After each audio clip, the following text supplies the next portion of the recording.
Hey, hey, hey, what's cracking today, y'all? I am just chilling for the most part. It's a nice sunny Friday, more or less. And I was working, and now I'm not working, and I'm quite bored. So, you know what I thought I would do is film a little review. I don't intend to rhyme, but it just sort of happens, I guess. But yeah, so yesterday I got a pretty exciting shipment in, and that was for a new sleeping pad. The whole reason I even ordered another one was because one, the one that I have for backpacking kind of sucks, and I did talk about that in my last video, and two, it was new and shiny, and I said, I love that brand, and decided to cave and just buy it. I don't regret a thing, and I'll tell you why. So, I'm going to start by saying the sleeping pad that I have that I actually like, the one before I got this new one I'm about to talk about, is something that I purchased at the Great Outdoor Store in Sioux Falls, South Dakota. A friend of the family owns a store, and I had to stop in when I visited Palisades. That's somewhat close to Sioux Falls. So anyway, so I stopped in there, and I had a first night camping prior, and had decided that, oh my god, this pad sucks. Like, it was mid-March, it was cold, which is a little expected for Nebraska. So I was like, I'm just gonna go cave, I'm gonna go buy a new pad. I don't care how expensive it is. So I picked up at the Great Outdoor Store the Exped Megamat medium wide, and I love this thing. It's incredible. It's got memory foam inside. It self-inflates. It comes with a little pump sack, which is really nice, because if you don't have a pump sack, then you're just kind of having to blow it up yourself or wait for it to inflate, because it really only inflates to a certain level, and then you have to like pump in what you prefer to be sleeping on. So yeah, I got this, and as you can see, it's ginormous.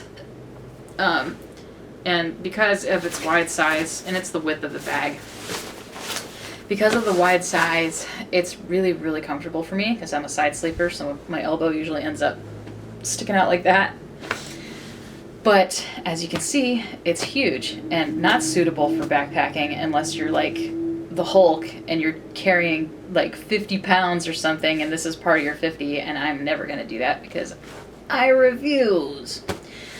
So I love this. I'm keeping it. Exped is like my favorite brand now, despite the price on their things. It's worth every penny.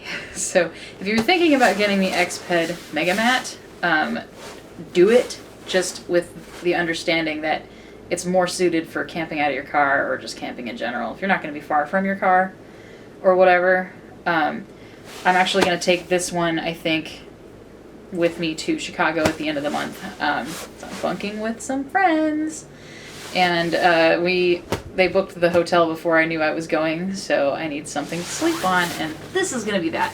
Now, that all said, this thing is probably only 3.5 or 4 pounds. I'd have to actually Google that. It's quite light for what it is, but it's bulky and huge and packs down like a giant Wiener Schnitzel. So anyway, 10 out of 10. Love this thing. It's great. It's great. Worth every penny that I dropped into it. No regrets, yo. Anyway, so just want to share that one first. But yesterday, I got in something very special. It is a brand new product from Exped, and it is the Exped Versaluxe. Ooh, baby. I'm very excited.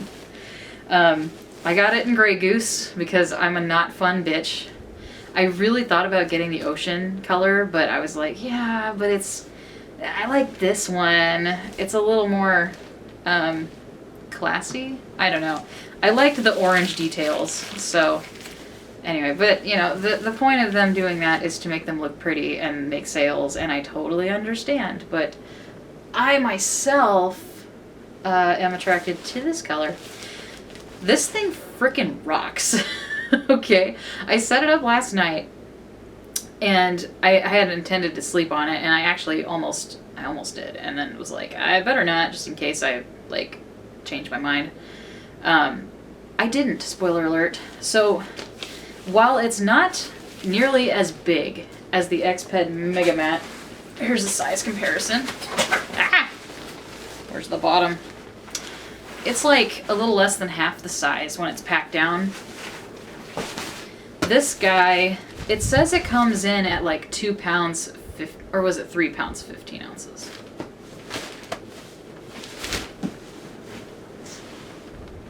I don't know where my phone is. I will insert later. I think for the sake of being accurate, it said 2 pounds, 15 ounces, and I think I can believe that. It feels a little bit heavier than stated. However, comma, if you carry a 65-liter pack like I do, that don't matter. Anyway, so the cool thing about this is the stuff sack. It's not just a comfortable pad. Like, I will say the pad is very comfortable, very durable. Some of the bells and whistles that I love, though, are the integrated pump sack bag. That's right. This is a pump sack. It's awesome. You just stick this on the same valve that you would release to let it self-inflate, and then you just you know, like a regular pump sack. And I'm gaga about it. I'm absolutely gaga. It's gonna make it so simple for my backpacking trips when they start happening. Like, I have plans to kind of start getting out in August, the end of August. August is still a very, very hot month, at least starting out. And then when you get into September, like mid-September, it starts to cool off a little bit more. But I'm very excited to bring this with me. So once you undo this thing and, you know, you lay it out, it not only does it it doesn't self-inflate. Let me correct myself. This is not a self-inflating pad. Once you get it rolled out, you just snap the pump sack attachment onto it, and then you just use the pump sack, it's a pump sack, so I guess I'm not wording this weirdly, but like, it's a bag, it's a stuff sack for your pad, and a pump sack at the same time, and that just blows my mind. I didn't see any reviews for this online yet either, so I wanted to film one in case somebody went looking, like Exped Versaluxe review, because I wasn't sure what if I wanted it or not. Got a nifty little handle there, love that. But yeah, and it's so easy to deflate. It's just like any pad where you let the air out and roll it up all nice, and it packs down into this. But it also comes with a sheet. I have never seen a pad that comes with a sheet. If you like the Megamat, for instance, doesn't come with a sheet. You can buy a sheet for it. They do sell one, but this is the first pad I've seen that they've sold that they actually include the sheet in the purchase, which is super nice because it takes the guessing out of it. It's like, oh, do I need one? Do I want one? I'm like, usually the answer is yes, I want one, because I don't want my fancy $340 pad to get nasty. But I think with that one, I don't use it enough that it's going to be an issue. Anyway, so yeah, I just wanted to like talk about it for a bit. I don't really think I need to take it out of the bag. I already stuffed it back in there, so I mean, you can picture it. And I guess I'll put a link to it in my description box, but yeah, I can say I do recommend this. My only gripe is that it is a narrow width, and I am not a narrow human being, at least not right now. I have lost several pounds over the last month, but what I was saying was the camera cut off, and I'm not sure if it's because I ran out of space or not, so I'll make this quick. But I was saying I've lost a few pounds, yada yada yada. So I guess I've said about what I wanted to say about this thing. I really love it. If you're thinking about getting it, I would say it's a good purchase, as long as you don't feel the need to shy away from the bulk. Yeah, great pad, great company. Prices are high but fair. I think this one retails at $129. Oh, excuse me. Ignore that. $150. My brain is going through like a snafu right now. $149.99 is what it retails for. But yeah, great pad. Love it. And I think I'm gonna sign off for the time being. So If you appreciate this video or liked it or whatever, you can like it if you want. I'm not telling you what to do. Like, I don't want to be one of those guys. But yeah, thanks for tuning in. And remember, yes, you can.